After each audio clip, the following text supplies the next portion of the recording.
올 여름 한국 영화 빅4의 마지막 주자인 헌트가 도착했습니다. 이 영화는 이정재 배우의 감독 데뷔작이면서 동시에 충무로의 대표 우정, 청담 부부라고 불리는 이정재, 정우성 배우가 태양은 없다 이후 23년 만에 함께하는 작품이기도 합니다. 개인적으로 저는 두 배우의 오랜 팬으로서 그들을 한 쇼트에서 볼 수 있다는 것만으로도 감격스럽더라고요. 물론 이렇게 이정재 배우의 첫 연출작이라는 점도 제가 헌트를 기대했던 큰 이유 중 하나이기는 하지만 이 영화가 박찬호 감독님이 헤어질 결심으로 감독상을 수상했던 제75회 칸 영화제에 공식 초청되었다는 이력 또한 개봉을 손꼽아 기다리게 했던 이유입니다. 예상대로 저는 헌트 좋더라고요. 그런데 사실 헌트는 개봉 전부터 이미 국내 전문가분들 사이에서도 긍정적인 반응을 얻고 있었는데요. 이동진 평론가, 익스트림무비 김종철 편집장 등등 많은 분들이 이번 빅4 중 최고라고 호평을 하시기도 했으니까요. TMI지만 저는 이번 빅4 중에 비상선언을 제외하고 3편을 만날 수 있었는데요. 한산이 제일 좋았고요. 그 다음에 이 영화 헌트가 좋았습니다. 아무튼 제가 헌트를 보면서 놀랐던 점은 크게 두 가지입니다. 먼저 생각보다 각본이 좋았기 때문에. 심지어 저는 연출보다도 각본이 더 좋았습니다. 복잡한 이야기가 특징인 첩보물이라는 장르이기에 더 그랬던 것 같고요. 언뜻 틴커 테일러 솔저 스파이 같은 영화가 떠오르기도 하더라고요. 헌트는 이정재 감독님께서 남산이라는 원안의 판권을 구매하신 뒤에 직접 수정을 하셨다고 알고 있는데요. 영화를 보고 나니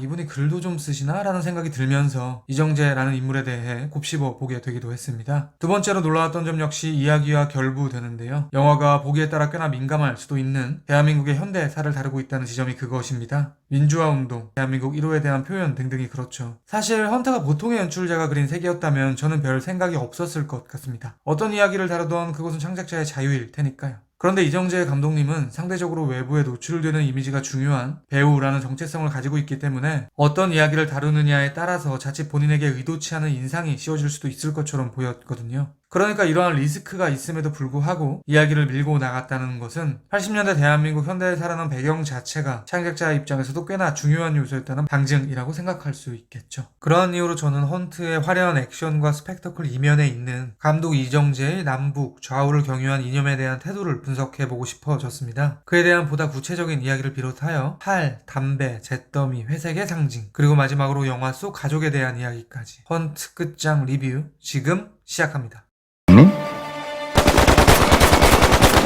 모두 전멸한 것 같습니다.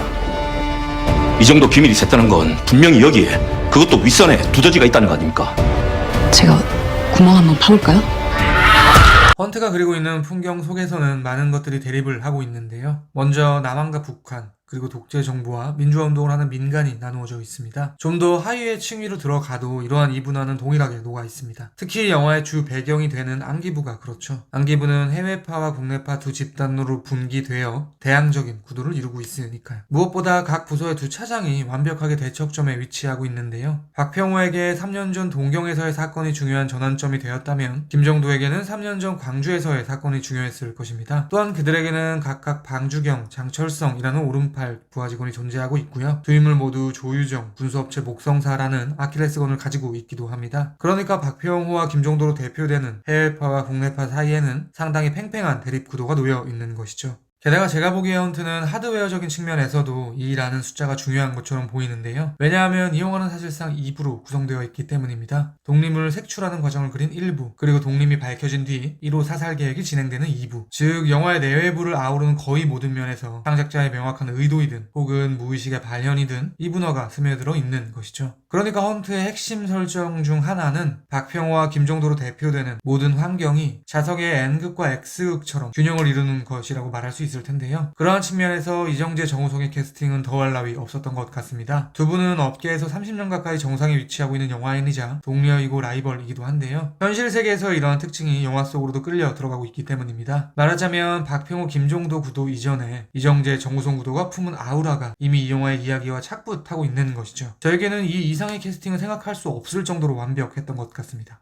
아무튼 결론적으로 헌트는 아무리 나누어도 2가 1로 바뀌지 않는 대한민국을 그리고 있는 영화인 것입니다. 한반도를 남과 북으로 나누어도 남한 내부에서 좌우로 다시 나누고 있고요. 그보다 조금 더 최소 단위로 들어가도 여전히 이견을 가진 두 집단이 으르렁대고 있으니까요. 아무리 작은 단위로 분기되어도 결코 하나로 수렴되지 못하고 있는 상태인 것이죠. 그렇다면 이러한 세계를 축조해 놓은 뒤에 감독은 어떤 선택을 하고 있는가? 저에게는 이 질문에 대한 답을 유추해 보는 것이 이념을 대하는 이정재 감독의 태도를 알 수 있는 대목이라고 생각되는데요. 헌트는 상당히 아이러니컬한 방향으로 종착지를 향해 달려가게 됩니다. 안기부 입장에서 적이라고 규정지어졌던 독림이 1호를 지키게 되고요. 반대로 완전히 우리 편이라고 여겨졌던 김정도는 1호를 사살하기 위해 자신의 목숨을 걸고 있으니까요. 그러니까 표층에서 보면 정부에 반하는 북한 측 간첩 독림이 정부를 돕고 있는 것이고요. 정부 측인 안기부가 정부와 척을 지고 있는 형국인 것입니다. 심지어 이들은 동일하게 내부에 총질을 하기도 하죠. 박평호는 기자로 위장한 간첩 동료를, 김정도는 상사인 안병기 부장을 총살하니까요. 영화가 결말로 채다를수록 이분화되어 있던 것들이 무화되고 있는 것입니다.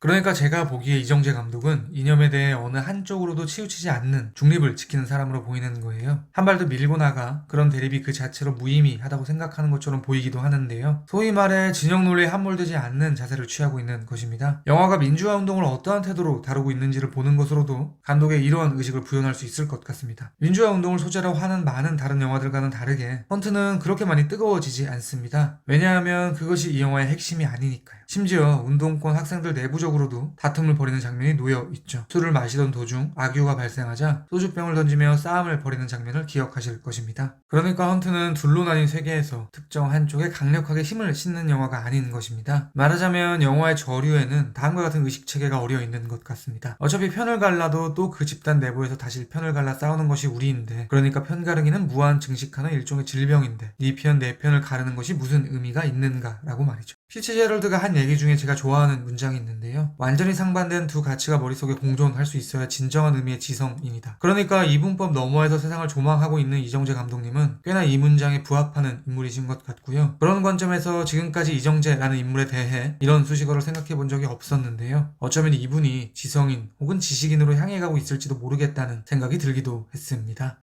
김 차장이 미친 것 같습니다. 거기 사진과 증거 품들을 보세요! 박병호는 내가 처리해. 내가 모를 것 같아!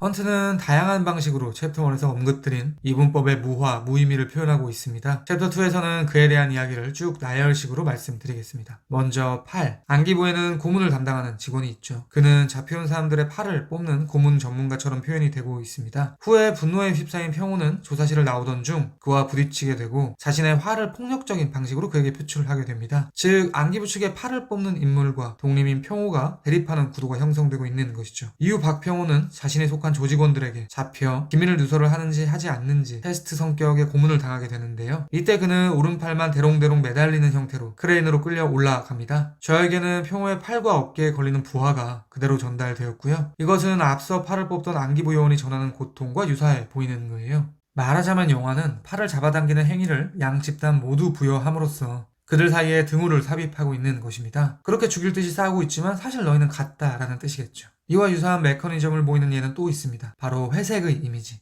헌트에서는 인물들이 담배를 피우는 장면이 자주 반복되는데요. 회색과 연기를 동반하는 담배의 이미지는 폭탄이 터진 직후 잿빛의 먼지와 자욱한 연기로 가득한 방콕으로 최종 수렴합니다. 김정도는 박평호를 부르짖고요. 이렇게 죄를 뒤집어쓴 두 인물은 회색빛으로 마주하게 되죠. 실제 이정재 감독님은 잿더미를 뒤집어쓴 외연을 통해 둘 사이의 구별을 없애려고 했다고 하더라고요. 역시 등호를 넣고 있는 것인데요. 이렇게 등호가 들어가게 되면 두 집단의 전쟁은 무의미해질 것입니다. 편이라는 게 없어지게 되니까요. 또한 사실 어떻게 보면 이 영화는 박평호와 김정도가 지속적으로 한 곳을 쳐다보는 영화이기도 합니다. 1부에서 둘 모두 독립을 잡겠다는 동일한 목표가 있었고요. 2부에서는 둘 모두 1호를 암살하겠다는 동일한 목표가 있었으니까요. 물론 외연의 측면에서 말이죠. 아무튼 저는 이 회색을 보면서 추가로 두 가지 정도의 생각이 더 들었습니다. 먼저 색 자체가 주는 인상. 흑백 논리의 세상에서 회색은 중도를 상징하는 색일 테니 이것은 챕터 1에서 말씀드린 진영 논리에 치우치지 않는 감독의 의식과 맞닿아 있어 보이는 것이죠. 다음은 개인적인 감상인데요. 머리카락까지 죄를 뒤집어 쓴 평호와 정도의 모습이 마치 노년의 이정재 정우성의 모습을 미리 보는 것 같기도 해서 왠지 모르게 뭉클했습니다. 마지막으로 헌트에 녹아있는 가족에 대한 이야기를 드리겠습니다. 사실 감독님도 이 영화를 가족 영화로 볼 수 있을 것 같다고 하셨더라고요. 저는 온 가족이 다 같이 와서 보라는 홍보성 멘트 정도라고 생각했었는데요. 영화를 보니 정말로 그런 측면이 있습니다. 이렇게 말할 수 있을 것 같습니다. 헌트는 이분법의 세상 속에서 세 가족이 붕괴하는 영화다. 세 가족은 동일하게 아버지의 망실로 무너지게 되는데요. 먼저 표국장이 그렇습니다. 그는 망명을 시도하다가 실패해 딸과 아내의 생사는 뒤로한 채 사망하죠. 다음은 김정도. 그 역시 아들과 아내를 남겨두고 사망합니다. 그리고 마지막으로 이 두 붕괴를 모두 목격하는 박평호. 평호와 유정은 사실상 부녀 관계일 것입니다. 조유정이 아버지라 일컫는 동경 정보원의 사망 직후에 그 자리를 평호가 채우고 있기도 하고요. 보다 직접적으로 유정의 친구들은 평호를 아버지라고 칭하기도 합니다. 영화는 의도적으로 박평호와 조유정 사이에 아버지와 딸이라는 터치를 하고 있는 것으로 보이는 것이죠. 그런 평호 역시 유정을 두고 사망하게 됩니다. 물론 유정은 평호의 감시자로서 직접 사살에 동참하긴 했지만 총을 쏘지는 못하죠. 그녀 역시 죽는 순간까지 자신을 일 굴레에서 벗어나게 해주려는 평호에게 가족애를 느꼈을 것입니다. 그러니까 헌트는 거대한 이념의 소용돌이 속에서 희생되는 휴머니즘을 그리고 있는 영화인 것입니다. 그런 관점에서 앞서 틴커 테일러 솔저 스파이를 말씀드렸듯 존 르칼의 소설들이 꽤나 생각나기도 하더라고요. 헌트에 대한 제 별점은 별 3개 반이고요. 한 줄 평은 다음과 같습니다. 지성인 이정재. 지금까지 헌트에 대한 헐거운 리뷰였습니다. 제가 100% 확답을 드리지는 못하겠지만 아마도 다음 리뷰는 지금 보여드릴 이 영화가 되지 않을까 싶습니다. 그리고 당연한 이야기지만 그 어떤 영화라 해도 언제나 영화는 제 리뷰보다 무조건 위대합니다. 들어주셔서 감사합니다. I don't think they take you if you don't look at it.